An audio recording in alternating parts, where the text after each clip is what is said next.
Merry met, virtual traveller, and welcome to Stories from Lore, a podcast that invites you to rewild yourself through story by exploring nature, folklore, and the stories it inspires. My name is Dawn Nelson, and I'm an author and professional storyteller.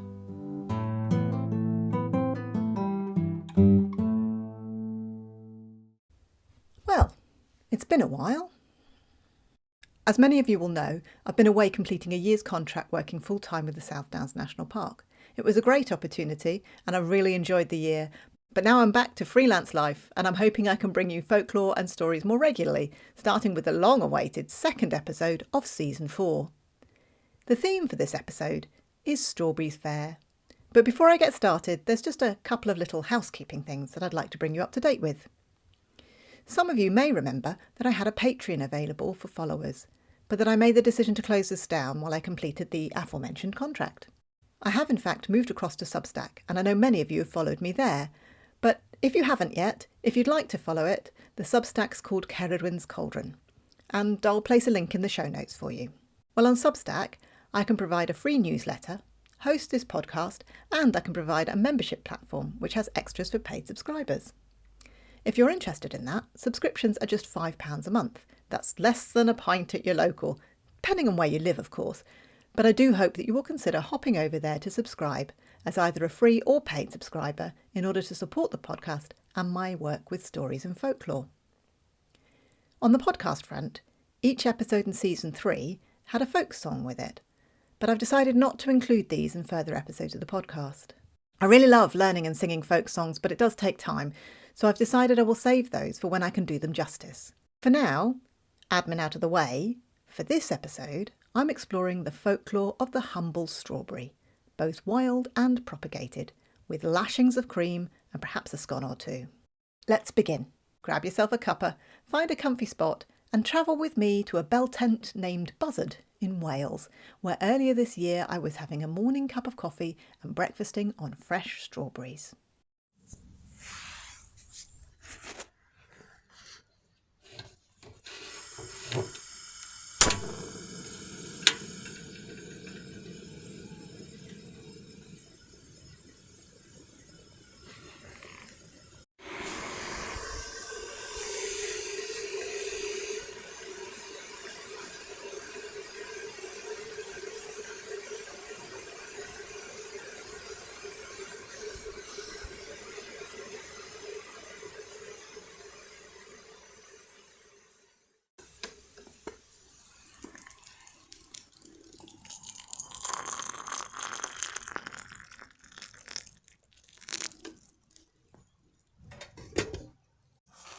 I'm sitting on the lovely porch of a 4-metre bell tent at Cumfroth campsite in the Brecon Beacons, Cumfroth Farm.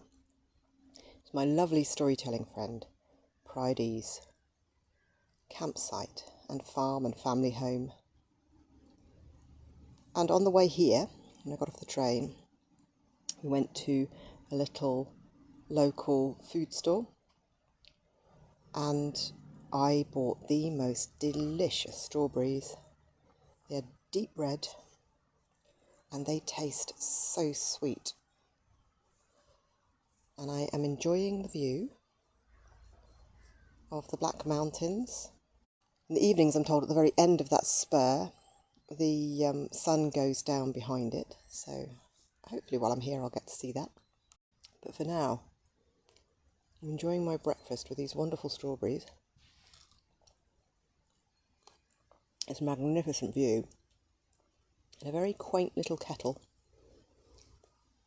I've just boiled some water on to make me a cup of coffee. These strawberries are indeed Strawberries Fair.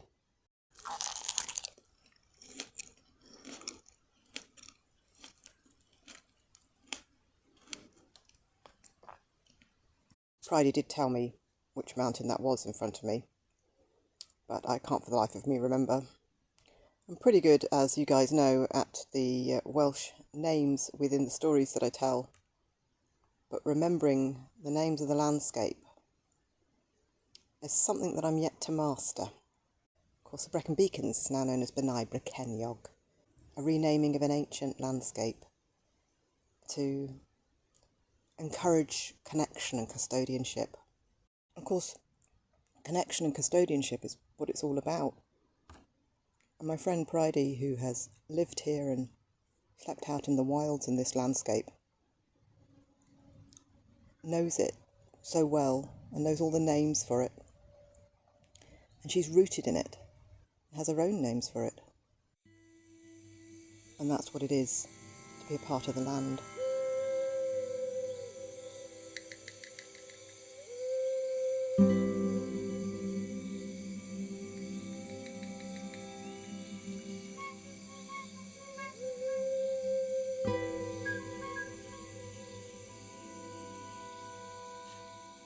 Strawberry season in the UK runs from May to early September. Of course, these are the propagated strawberries that you get in punnets in supermarkets, and you can buy at pick your own farms. They start watery, and as the season moves on, they fill out and ease into a sweeter, fuller flavour until the end of August, when they turn quickly and dissolve into a too sweet mush in the bottom of the punnet. The parson naturalist, Gilbert White, mentions planting pine and chili strawberries in his 1755 journals. In an attempt to work out what varieties he was growing, I did a little bit of research and found that pine berries are smaller than more common varieties of strawberries, so this may have been what he meant by pine strawberries. The second are perhaps actually strawberries from Chile as opposed to strawberries that taste like chilies.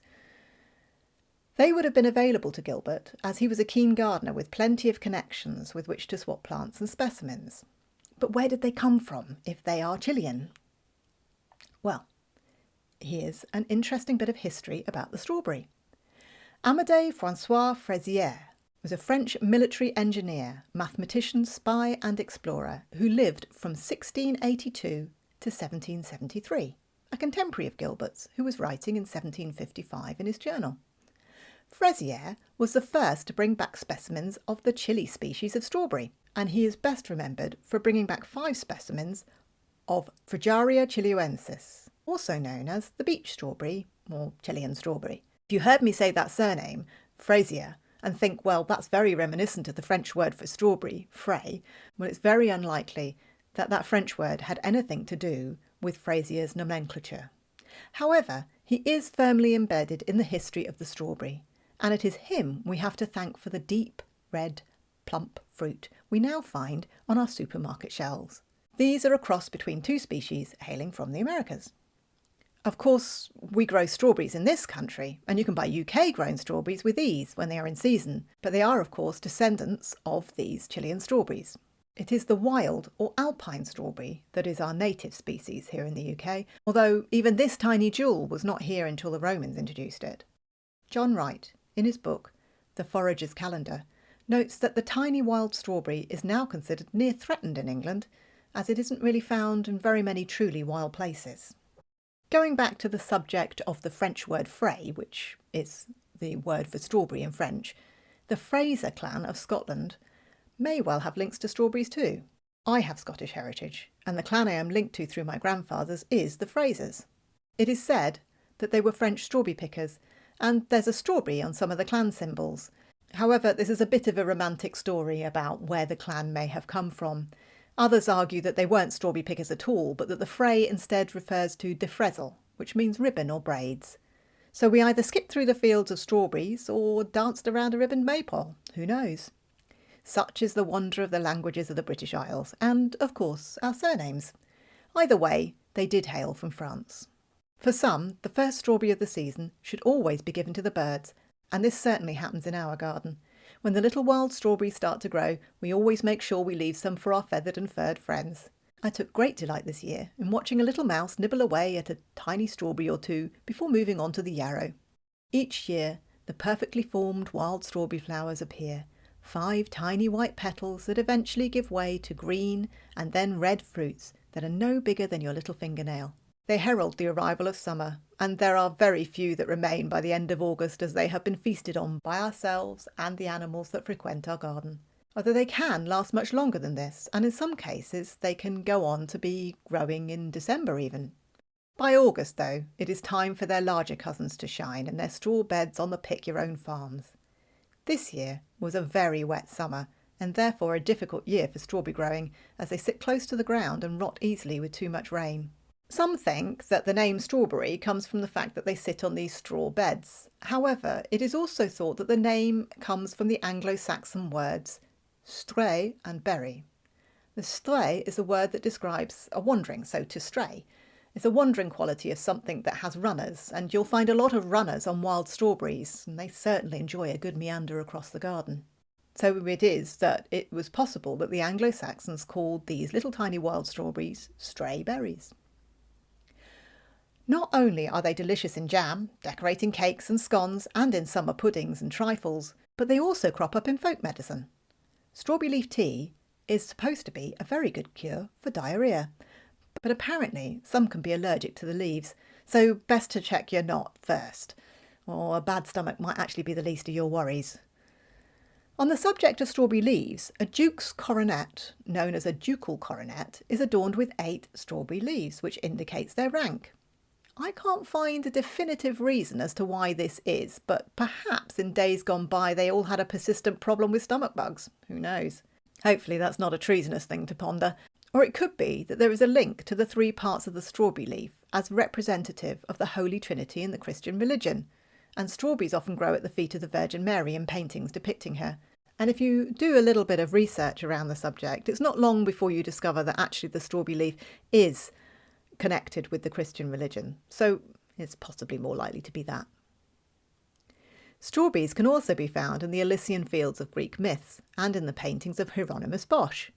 In his triptych, The Garden of Earthly Delights, in the middle painting, to the right of the centre, is a figure who can only be described as hugging an enormous strawberry. There are various other figures within the middle painting, offering up enormous strawberries the size of your head, and in fact at the back, towards the left, there is a gathering of many people around a strawberry which is worthy of a Roald Dahl story. I've included a link to the painting in the show notes so that you can while away the hours spotting the strawberries within it. Interestingly enough, this triptych of paintings is thought to depict the Garden of Eden on the left, man's life and lusty ways in the middle, moving through to what ultimately leads to the Last Judgment on the right. The strawberries all seem to be firmly in the lusty ways panel, not in any way the saintly panel as might be implied by the strawberries' association with the Christian faith and the Virgin Mary. As is always the way with folklore, myth and legend, just a tiny bit of mixed messaging there. However, as you might expect with a lusty ways panel, as it shall now be known, strawberries are very much connected with love and have been since the Romans. They appear in the Roman myth of Aphrodite and Adonis. Aphrodite's mortal lover is Adonis, and when he dies, her tears mix with his blood, and where those tears fall, grow strawberries. A more contemporary association with love is through songs and music, and the strawberry often appears in songs as a representation of love or as the fleeting aspects of it. In story, they also appear as an indication of seasons, and there are several stories that use the motif of a girl who is sent out into the wood to find unseasonal strawberries, very often in the winter, and in some cases in a paper dress. It is the Grimm brothers' version of this tale that I'm going to share with you for this episode. This tale is number 13 in the collection and appears in the original 1812 version of the tales, and subsequent versions right up until the last full collection was published in 1857. There are many motifs and archetypes to spot along the way within this story. The bareness of winter, the impossible task, the jealous stepmother, the ungrateful sister, the enchanted queen, and of course the loyalty of kings. It is very much of its day. As in many of these German and European folk tales, the women are represented as either kind and beautiful or ugly and wicked, and there's not a lot in between, not a lot of grey, shall we say. It's very much black and white. You'll find more grey in the Welsh and Celtic stories because they represent that these qualities often live within us in unison, so we can be kind and beautiful and ugly and wicked and be the same person. It has been argued with these stories, though, that these two representations, whilst being separate people, so separate daughters or separate sisters, they are in fact representations of the light and dark sides of ourselves. So whilst initially you might look at these representations of women as being very black and white, It may simply be that they're representing the same duality of self within someone as two people instead of just one, as they do in the Celtic stories. Anyway, I digress, and I will let you decide as the story goes on.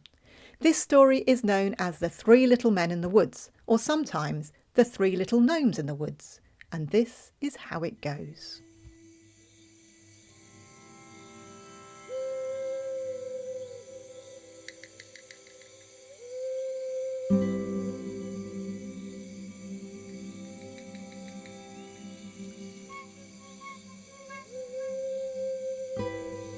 A long time ago, there was a man who had unfortunately lost his wife, as often these stories start. He lived alone with his daughter. He often wondered if his daughter would benefit from a mother figure, but they seemed to get along okay. The daughter was happy, she was well looked after, and she was loved. But there was always a bit of muttering in the village about how she really did need a mother, and he really did need a wife. One day he just got fed up with these mutterings and decided that he would let fate choose whether or not he should have a wife. He took off his boot, which had an enormous hole in the sole of it. He handed it to his daughter and he said, "Take the boot up into the rafters, up into the loft of the house.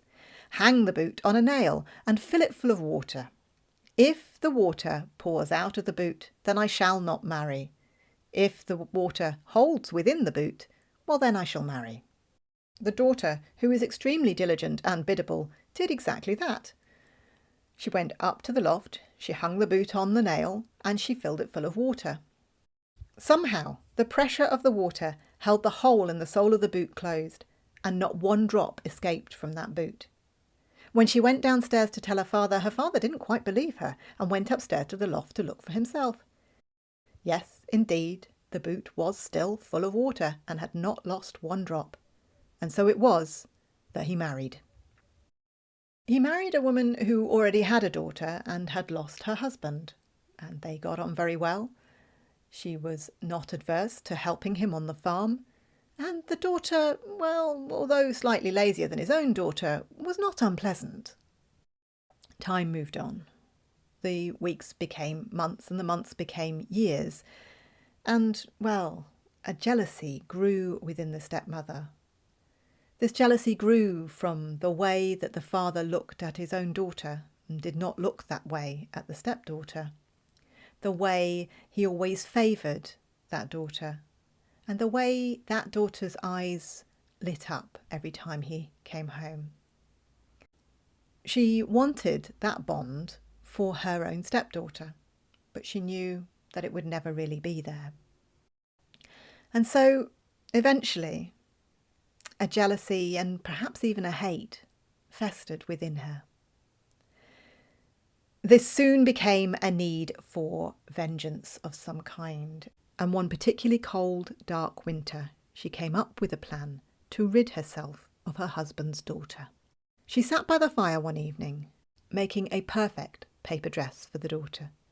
She then called the daughter in and told her that she had a taste for strawberries, and that she would take this paper dress and the basket and she would go out into the woods and she would find enough tiny wild strawberries to fill that basket. And if she did not, she was not allowed to return home. Of course, the daughter pointed out that this was a paper dress and that she would surely freeze to death, and that there were no strawberries at this time of year anywhere, or if there were, they would be deep beneath the snow and there was no way of her finding them. But the stepmother would hear nothing of it, and she insisted that she should go out into the cold to find the strawberries. The daughter had no choice. Her father would not reason with the stepmother, and so it was that she put on the paper dress and she took the basket and went out into the woods. It was a cold day. The wind was from the north. It blew straight through the paper dress, and the bramble thorns grabbed at it. She wandered further and further into the woods until she got to a place that she had never been before, and there was a little clearing and a little cottage in the middle of that clearing with little lights in the window. And as she approached, she saw 3 little men who were tending to their garden at the front of the house. She greeted them politely and smiled as best she could, even though she was frozen to the bone. They asked her what she was doing out there in that little paper dress with the basket, and she explained the impossible task that her stepmother had given her. They were so taken with this young girl and how she had been so polite, even though she was clearly desperately cold, that they told her she could go round to the back of the cottage, where there were some wild strawberries still growing. They had been sheltered from the winter there, and they would be easily picked. She should fill her basket if she wished, and then come in by the fire.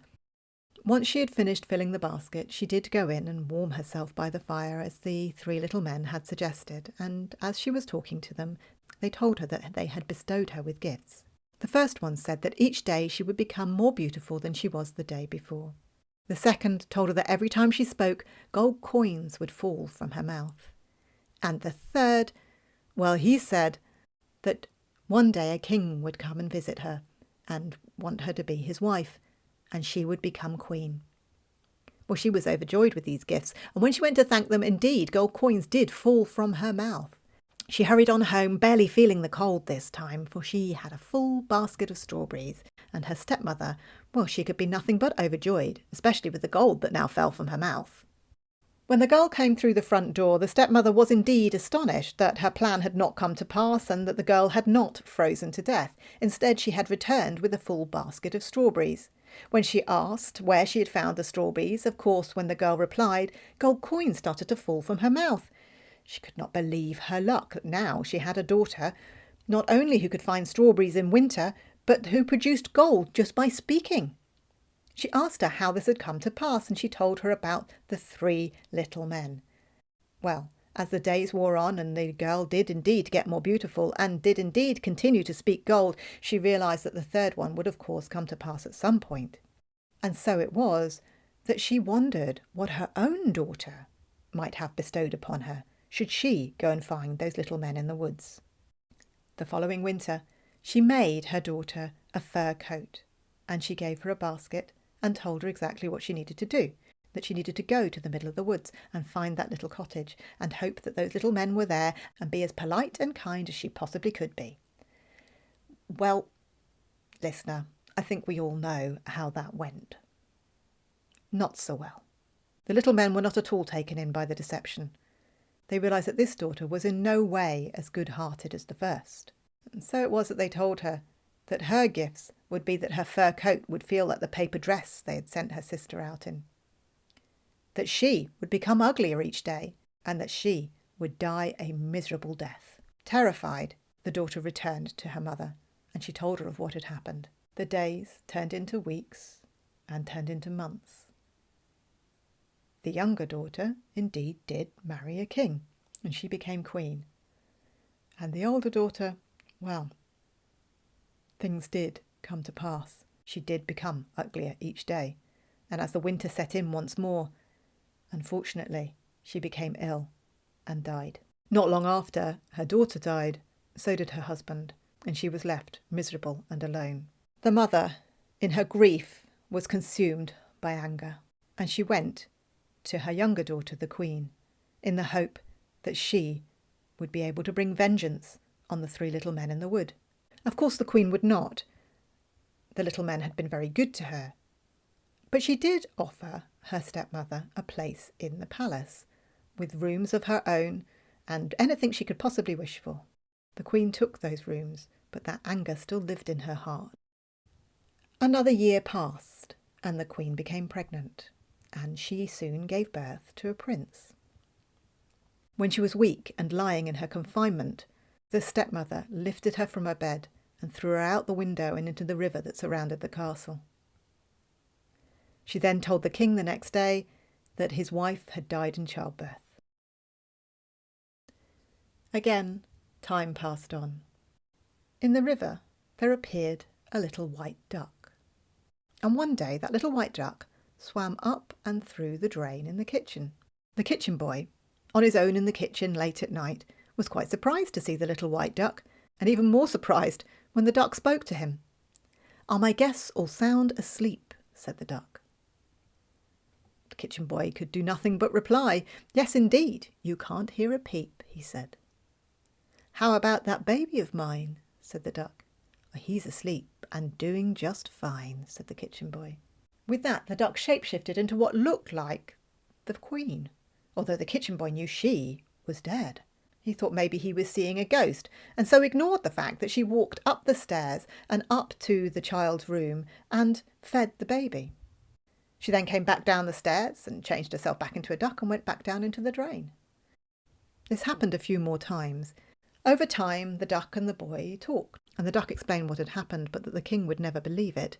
However, she did say there was a way to lift the curse, and that if she waited for the king on the threshold by the front gates, then if he was to bring his sword and wave it 3 times over the duck, well, then she would change back into her corporeal form as the queen.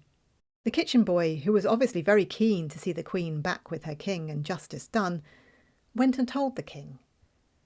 The king, thankfully, still had magic in his soul, and he believed what the kitchen boy was saying. He went down to the gate that morning, and he did swing his sword 3 times over the head of the duck, and once more his wife was restored to him. Now his wife, the queen, could confirm what it was that the stepmother had done, and so it was that the king cast his wife's mother out into the forest, so that the forest may decide what her fate would be. And well, if she has not yet died, well then she is still wandering that woods. And if you ever see her, now you know her story.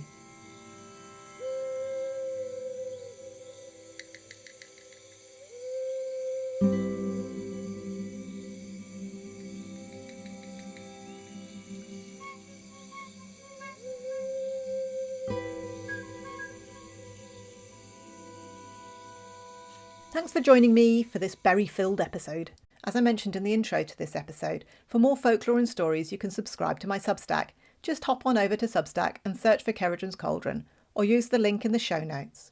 For this episode, the extras for paid subscribers include a recipe for strawberry salsa, which has gone down a treat in our household, a short audio with a whistle-stop tour of some of my favourite story collectors, of which the Grimm brothers are one, a written version of the folklore included with this podcast, and a link to a Spotify playlist, which includes a variety of strawberry-themed music.